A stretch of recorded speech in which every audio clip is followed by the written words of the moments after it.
Children of God, mga anak sa Diyos. Sa daghan nga kultura sa Asia, importante kayo ang pagpuasa isip kabahin sa espirituhanong kinabuhi. Sa Buddhism, ang pagpuasa kasagaran gihimo isip paagi sa pagdisiplina sa kaugalingon o pagpakunhod sa mga tinguha sa lawas. Sa Hinduism, ang pagpuasa adunay lain-lain nga porma og sagad gihimo isip devotion ngadto sa usa ka Dios o alang sa spiritual purity. Sa Islam, ang pagpuasa panahon sa Ramadan usa sa 5 ka haligi sa ilang pagtuo gihimo gikan sa pagsubang hangtod sa pagsalop sa adlaw. Karon sa Katolisismo, ang pagpuasa usa ka pamaagi sa paghinulsol sa pagdisiplina sa kaugalingon o pagduol sa Dios. Bisan nagkalahi-lahi ning mga theology o katuyuan, usa ka butang nga pareho ning mga kultura dinhi sa Asia. Ang tanan nagtuo nga ang tao dili lamang lawas kun dili aduna gayoy spiritual nga dimension nga kinahanglan ampingan. Ang pagpuasa o fasting nagpahinumdom nga dili kita mahimong ulipon sa atong mga tinguha o atua nga mga kagustuhan. Apan alang sa mga Katoliko, ang pagpuasa adunay mas lawom nga kahulugan tungod kay kini naghiusa nato sa sakripisyo ni Kristo. Ang tinuod nga pagpuasa dili lamang ni ang paglikay sa pagkaon kundi pagbag-o usab sa kasing-kasing. Sa ebanghelyo karong adlaw gipangutana si Jesus nganong ang iyang mga tinun-an wala man magpuasa. Samtang ang mga tinunan ni Juan Bautista o sa mga Pariseo, nagpuasa man sila. Unsay makutlo nato karong adlaw? Unang punto, ang pagpuasa nga Katoliko adunay kahulugan lamang kung kini nakasentro kang Kristo. Wala gisalikway ni Jesus ang pagpuasa. Noon iyang gipasabot nga dili angay nga magbangutan ang mga bisita samtang anaa pa uban kanila ang pamanhunon. Si Jesus mismo ang mao ang pamanhunon nga gipasabot sa katawhan. Samtang anaa pa siya uban sa iyang mga tinunan, panahon kini sa kalipay ug sa pagsaulog. Mao nga niingon si Jesus, "Can the wedding guests mourn as long as the bridegroom is with them?" Matthew 9:15. Sa binisaya nga hubad, mag-uol ba ang mga bisita sa kasal samtang naa pa uban kanila ang pamanhunon? Kini nga pangutana nagpasabot nga ang tanan nga religious practices kinahanglan magikan sa usa ka personal nga relasyon kang Kristo. Kung ang pagpuasa mahimo lamang routine o kining gitawag nato nga pagpakitang tao, mawala ang tinuod nga kahulugan ani.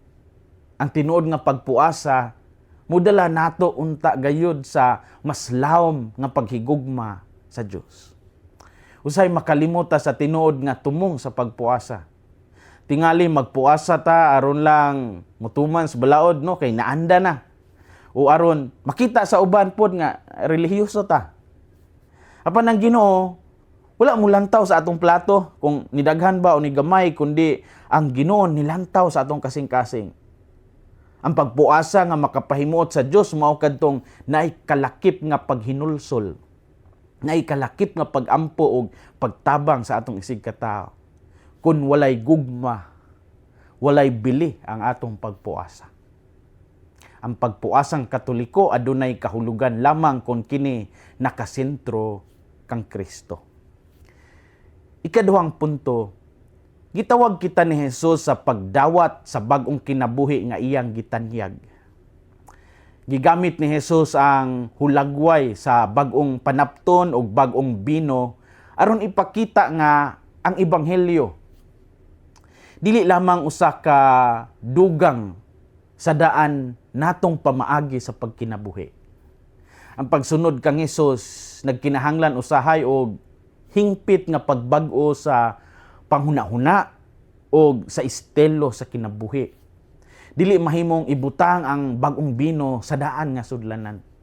Ang mensahe ni Kristo dili mahimong isago lamang sa atong daan nga mga bisyo o makasasala nga pamaagis kinabuhi. Gitawag kita sa pagbag-os kasing-kasing. Ang grasya sa Dios gusto nga maghimo kanato nga bag-ong binuhat. Daghan nato ang gusto mo dawat sa mga panalangin sa Ginoo, apan dili gusto pod mo biya sa daang mga batasan. Gusto nato ang kalinaw, nagampo tag kalinaw apan nagpabilin pod ang atong pagdumot. Gusto nato nga mapasaylo ta apan dili pod ta gusto nga mopasaylo sa uban. Ang ebanghelyo nagawhag nato nga ablihan ang atong kasing-kasing sa bag-ong kinabuhi nga gitanyag ni Kristo.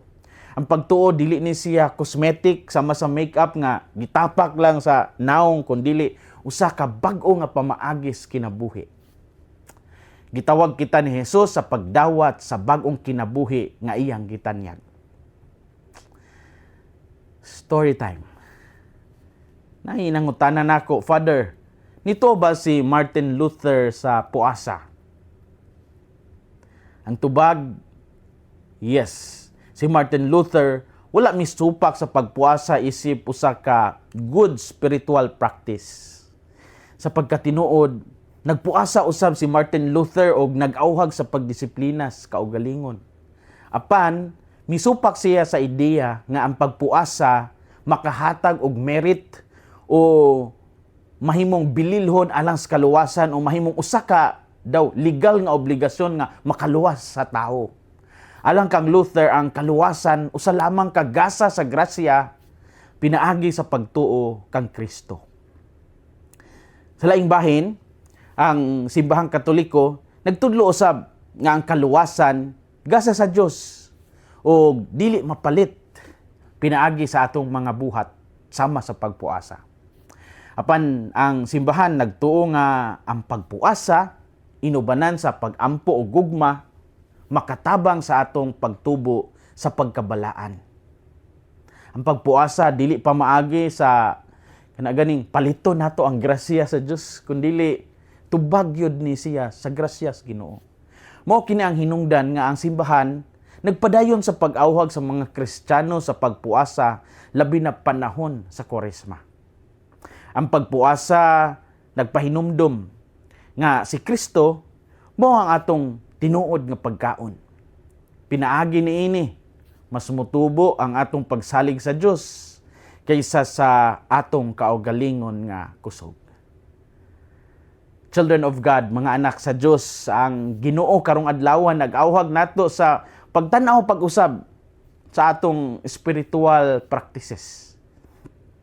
Hinumuon lang ba ni nato atong mga spiritual practices sama sa pagpuasa, sa pagampo, pagsimba, sa pagtabang sa uban, isip dalan ngadto sa mas lawom nga paghigugma sa Dios o gilantaw lang ni nato isip mao naman ni naandan. Angay gyud nga biyaan nato ang mga bisyo nga makasala ta pinaagi sa atong pagkinabuhi aron si Kristo mismo mao na gyud ang mahimong sentro sa atong kinabuhi. Hinaot nga ang kasing-kasing ni Kristo maghari sa atong mga kasing-kasing.